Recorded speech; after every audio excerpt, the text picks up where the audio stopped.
안녕하세요. 바울의 투쟁과 성취 여섯 번째 시간이 되었습니다.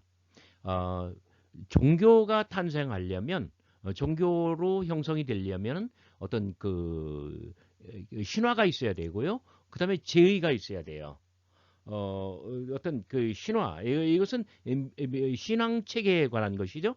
거기에서 제의는 리추얼 또는 리터지라고 하는데 이것은 하나의 어떤 공동체 예전 예배 의식이에요. 네, 이런 것들이 예루살렘 교회의 경우 어떻게 형성이 되었을까요?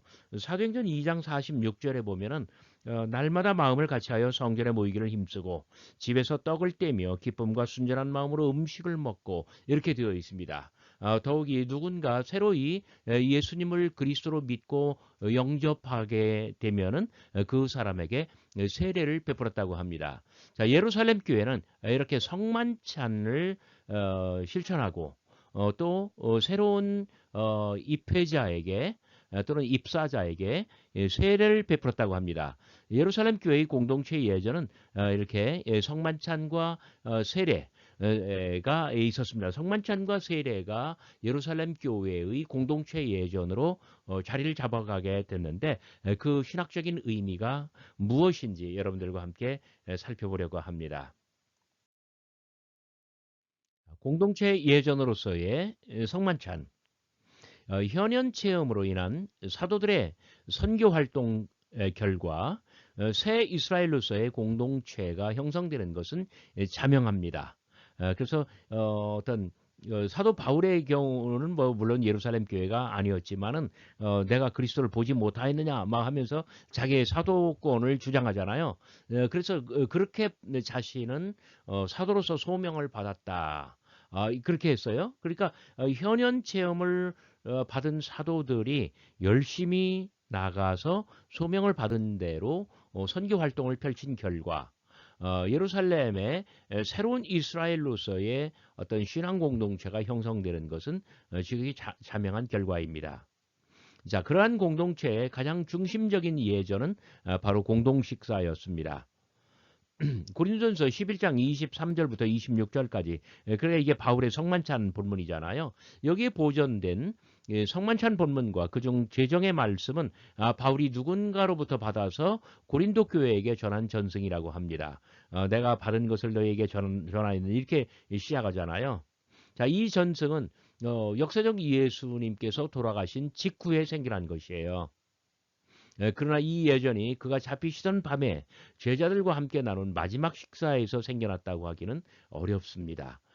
왜 그럴까요?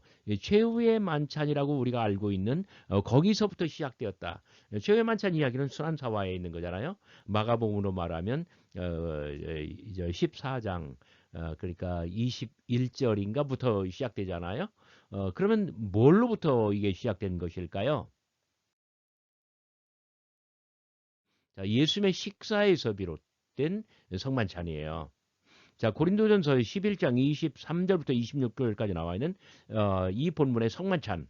이것은 생전에 예수께서 사람들과 함께 나누시던 식탁 교제의 연속일 가능성이 더 높다고 보는 거예요. 왜 그럴까요? 자, 모든 유대인들과 고대인들에게 공동 식사는 음식을 주신 신에게 이 땡스기빙, 감사를 표현해만 했습니다. 자, 성만찬, 주의 만찬은 유커리스트라고 부르는데 이 말 자체가 유카리스테오, 그 축사하다 또는 감사하다 그 뜻이에요. 자, 유카리스트라는 말 자체가 감사하다는 거예요. 그러니까 예수님께서 살아계실 때 또 모든 유대인들이 다 그랬듯이 다른 고대인들도 그렇게 했듯이 음식을 주신 신에게 감사를 표명하는 바로 그런 데서부터 유커리스트라는 이 성만찬이라고 하는 그런 명칭이 유래했을 거라고 보는 것이죠. 자, 예수님의 식사는 살아생전 예수님의 식사는 메시아 연애의 종말론적인 희망 속에서 이루어졌습니다. 그것은 장차 하나님의 나라에서 누릴 그 잔치를 맛보는 그런 일종의 그런 식사였다는 거예요. 자, 가장 분명한 단서는 유커리스트가 예수님의 죽으심과 연결되어 있다는 점이에요. 그래서 사도 바울의 이 성만찬 본문이 어떤 죽음을 맴돌고 있다 이렇게 말하는 것이죠. 자, 성령 체험과 새 이스라엘의 종말론적인 정체성. 자, 사도행전 2장에 보면은 어떤 강력한 흔적을 남겼어요. 거기에 성령 강림의 집단 체험. 성령이 폭포수처럼 쏟아져 내려요. 그런데 120문도가 한꺼번에 이 집단적으로 이 강력한 성령의 은사를 체험했다는 거예요. 이것은 교회의 예루살렘 교회의 종말론적인 새 이스라엘로서의 이 정체성을 형성하게 만들어 주었을 것입니다. 자, 세례는 예수님의 죽음 직후에 예루살렘 교회의 두 번째 예전으로 정착되기 시작합니다. 자, 세례는 성령의 은사를 새로운 입사자, 이건 입사자라는 말, 입사식이라는 말, 이것은 이 종교학적인 용어입니다. 이 initiate, 그러니까 그 교회 공동체로 새롭게 가입하는 어떤 그 new member, 새로운 교인, 새로운 구성원을 입사자라고 해요. 그러니까 그것을 입사자를 받아들이는 어떤 공동체 예식, 종교 예식을 입사식이라고 이야기를 하는 거예요. 교회의 경우는 그게 바로 세례죠. 자, 세례는 성령의 은사를 새로운 입사자, 새로운 가입자, 새로운 교회 구성원에게 주는 일종의 공동체 예절입니다. 자, 이 새로운 사람, 새로운 입사자를 새로운 이스라엘의 공동체로 받아들이는 그러한 입사식이란 말이에요. 그러니까 예루살렘 교회는 누군가 예수님을 그리스도로 메시아로 영접하는 사람, 그 사람을 그 자리에서 세례를 베풀었다고 하잖아요. 그런데 이게 이 성령 강림과 이 성령 강림의 집단 체험과 직접적으로 연결되어 있다는 점을 우리가 늘 의식해야 됩니다. 그래서 성령이 강림했다고 한다면 예루살렘 교회의 자기 이해는 새로운 이스라엘이에요. 그래서 세례는 바로 이 성령의 은사를 입사자에게 주는 그러한 예전이라는 말이죠. 자, 요한의 세례가 하나님의 임박한 심판을 목전에 두고 그것을 피하는 방법이었다고 한다면, 그러니까 어떤 회개를 하여서 이 회개로서 하나님의 임박한 심판을 피하는 그러한 표식으로 세례를 받는 것이었다고 하잖아요. 그렇다면 이 어떤 교회 예루살렘 교회의 세례는 그 입사자에게 어떤 성령의 은사를 주는 것처럼 이 하나님의 종말론적인 영, 그 성령을 받는 데에 강조점이 있는 것이에요. 그래서 요한의 세례와 교회의 세례가 다르죠. 예수님께서는 분명 어떤 공생의 사역 중에 세례를 베풀지 않으셨습니다. 그런데 예루살렘 교회는 그 세례를 베풀거든요. 세례 요한의 세례를 받은 것이 아니라 예루살렘 교회에만 아주 이 폭포수 같이 임한 그 강력한 성령의 체험, 바로 그러한 것들로서 그러한 결과 어떤 의미로서 세례를 베풀었다고 보는 것입니다. 자, 유커리스트처럼 세례도 역시 예수님의 이 죽음과의 관계 속에서 이해되고 있습니다. 그래서 세례를 받는다는 것은 예수와 함께 내가 죽는 것. 그렇죠?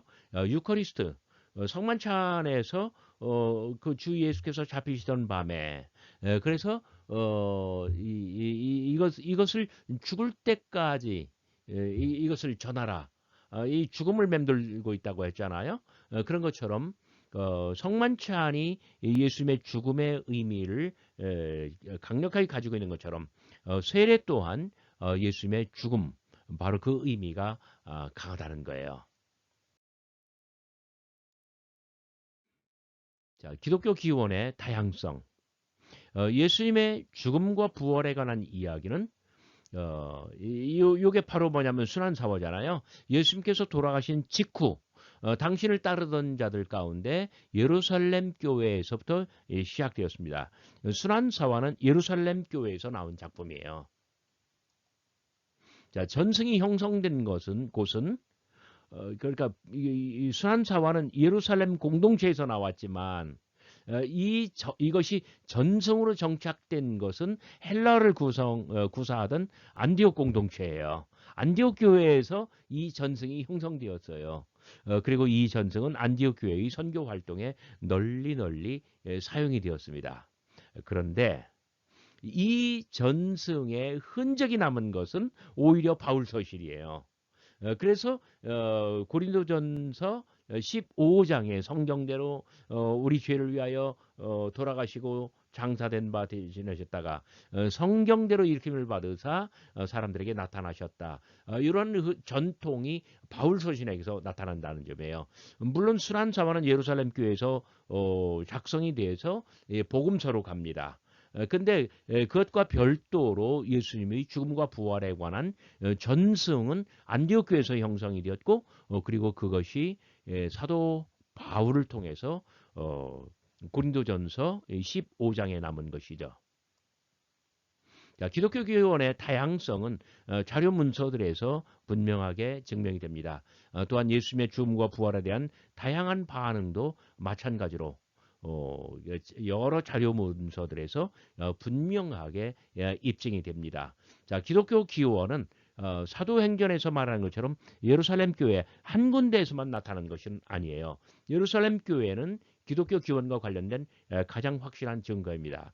그러나 갈릴리나 다른 지역에서도 예수님의 어떤 교회의 탄생은 이루어졌을 것이라고 그렇게 보고 있는 것입니다. 여러분 끝까지 잘 경청해 주셔서 대단히 감사합니다.